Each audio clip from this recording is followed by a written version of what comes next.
Welcome all of you. Our today's topic is hierarchy affect model. In the previous video, we have covered the topic of ADA theory, and this theory is basically the extension theory of ADA. And the ADA theory, we have covered the 4 points, that is awareness, interest, desire and action. And the hierarchy model has basically 6 stages. So hierarchy effect model tells advertisers to make an ad in such a way that the customers goes through 6 stages, that is first awareness, second knowledge, then liking, preference, conviction and purchase. So let's start with all the points in detail. Our first step is awareness. Basically, awareness is to give awareness is to make the customer aware about the product. So main source through which the customer can be aware about our product is advertisement. So basically this is a challenging step for advertiser कि कैसे हम अपने customers को अपने product के बारे में aware करें. फाइन, कैसे हम अपने कस्टमर्स को उस प्रोडक्ट के बारे में बताएं. The customer became aware of the product through advertisement is a main source, and through word of mouth we can also convey our message, but generally advertisement is a main source. So once the awareness is there in the market, once we have created the awareness in the market, the second step is knowledge. Knowledge is basically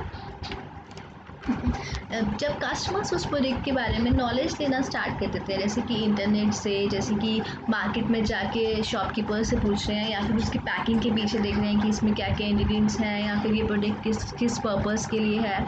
तो knowledge मतलब जब लोगों को awareness आ जाती है, उसके बाद वो उससे रिलेटेड नॉलेज लेना स्टार्ट कर देते हैं, उसके बारे में जानना स्टार्ट कर देते हैं. तो आज के टाइम में तो बहुत ईजी है नॉलेज को गेन करना. इसके लिए लोग सीधा अपने नेट को सर्फ करते हैं और इन्फॉर्मेशन को कलेक्ट करना स्टार्ट कर देते हैं. तो it is very important for the advertiser कि जो भी इंफॉर्मेशन वो अपने प्रोडक्ट की देना चाहते हैं वो सब इजीली अवेलेबल भी हो जानी चाहिए कस्टमर्स के बाद. अगर मुझे कोई भी इंफॉर्मेशन इजीली नहीं मिल रही, then I will surely switch for the competitor's product. So कि ये इंपॉर्टेंट स्टेप है कि उनको नॉलेज इजीली अवेलेबल भी कराना है. उनको जो भी क्वेरीज हैं या जो भी वो जानना चाहते हैं उस प्रोडक्ट को लेकर, वो उनको ईजिली इंफॉर्मेशन अवेलेबल भी हो जाए. तो first is awareness to create the knowledge, या first is awareness to just to make them aware कि this is the product that is there in the market.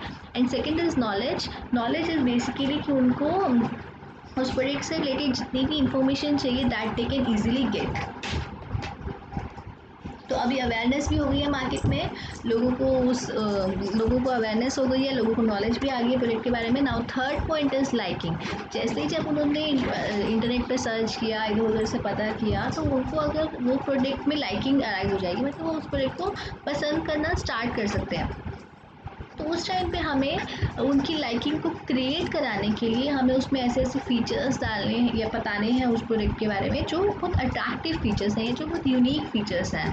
तो उन फीचर्स को हम यूज़ कर सकते हैं जिससे हम कस्टमर्स की लाइकिंग को क्रिएट करा सकें. तो as the title states, this step is about ensuring that the customers like your product. हमें इंश्योर करना है कि कस्टमर्स को हमारा प्रोडक्ट पसंद भी आए. जिस टाइम पर वो उसकी नॉलेज ले रहे हैं उस टाइम पर उनको वो अच्छा भी लगना चाहिए. So as an advertiser, what features can you promote to encourage the customers to like your product. तो हमें उस टाइम पे देखना है कि हम क्या चीज़ें ऐसी डालें जिससे हम उनको एनकरेज कर सकें ताकि वो हमारे प्रोडक्ट को पसंद करें. Now move to the next point, that is preference. अब customers may like more than one product brand and could end up by buying any of them. Customers को जरूरी थोड़ा एक ही प्रोडक्ट पसंद आएगा, उनको बहुत सारे प्रोडक्ट्स पसंद आ सकते हैं सिमिलर. जैसे सपोज मैं बोलूँ कि मुझे एक फ़ोन लेना है, तो जरूरी थोड़ा मुझे एक ही मॉडल पसंद आएगा, मुझे 4 मॉडल्स पसंद आ सकते हैं. नाउ उस टाइम पे हमें क्या करना है, हमें चाहिए कि हमारे ही प्रोडक्ट को कस्टमर्स चूज़ करें. ऐसा नहीं होना चाहिए कि दूसरी किसी कंपनी की तरफ मूव कर जाए.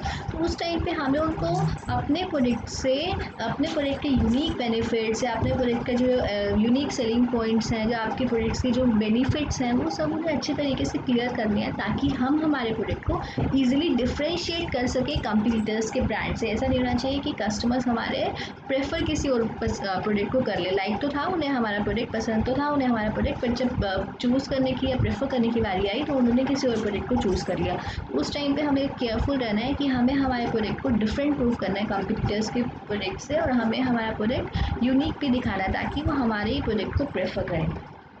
Next is conviction. Conviction means creating the customer's desire to purchase a product. हमें यहाँ पे डिज़ायर, उनकी विश को राइज कराना है कि वो हमारे प्रोडक्ट को ले। उसके लिए हम विश को राइज कराने के लिए जैसे कंपनीज क्या करती हैं, टेस्ट ड्राइव दे देती हैं कि ठीक है आपको हमारा प्रोडक्ट अगर पसंद आया, प्रेफर कर रहे हो हमारे पसंद को, और फिर भी अगर आप मतलब आपकी विश है तो हम क्या उसको टेस्ट ड्राइव दे देंगे, उनसे उसको पता चले कि कितनी कंफर्टेबल ये कार है। उसको यूज़ करेंगे तो उनको पता चल जाएगा कितना कंफर्टेबली या स्मूथली या कैसे उनको सही लग रहा है। या फिर कोई भी अगर कोई फूड प्रोडक्ट है तो हम उनको सैम्पल दे सकते हैं कि ठीक है आप उसका टेस्ट देख सकते हो या आप उसको ट्राई करके दे सकते हो। इनसे क्या होगा कि हम उनको कन्विंस कर सकते हैं, उनकी डिज़ायर को, उनकी विश को अपने प्रोडक्ट के लिए अराइज करा सकते हैं। And last is your purchase. अगर उनको वो सब में अगर हम उनको सेटिस्फाई कर पाते हैं तो इससे क्या होगा, वो लास्ट में ऑब्वियसली हमारे प्रोडक्ट को परचेज़ कर लेंगे। अगर उन्होंने टेस्ट ड्राइव किया और उनको पसंद आ गया तो वो हमारे प्रोडक्ट को परचेज़ कर लेंगे। परचेज़ के टाइम पे we have to give them several options as well, like EMI is the option कि ईएमआई दे सकते हो अगर आपका प्रोडक्ट थोड़ा कॉस्टली प्रोडक्ट है और अगर आपके प्रोडक्ट के लिए कस्टमर्स का बजट इतना नहीं है तो we can go for EMIs, है ना। तो we can have a variety of payment option जिससे हम अपने परचेज़ को एनकरेज कर सकें कि ठीक है अगर आप इतना पैसा एक साथ नहीं देना चाहते तो you can go with the instalment option. तो इसलिए ये क्या होता है कि हमें परचेज़ प्रोसेस को ईजिली बनाना है। हमें अपनी वेबसाइट्स को हमेशा प्रॉपर रखना है ताकि अगर स्लो वेबसाइट होगी तो इससे हमारा जो परचेज़ है वो डिस्करेज हो जाएगा, हम लोग उसको नहीं बाय करेंगे। तो परचेज़ के टाइम पे हमें उनको इस तरीके की ईजी ऑप्शन देने हैं जिससे वो उसको, लाइक सपोज मैंने बोला कि ठीक है आपको होम डिलीवर मिल जाएगा या होम इंस्टॉल, आपके प्रोडक्ट को घर पे आके ईजिली इंस्टॉल करके जाएंगे। तो दिस इज़ कि हमने उनको परचेज़ के लिए और एनकरेज कर दिया है ताकि जिससे उन्होंने हमारे प्रोडक्ट को परचेज़ किया। तो this is about hierarchy effect model. वो मॉडल क्लियर हो गया होगा।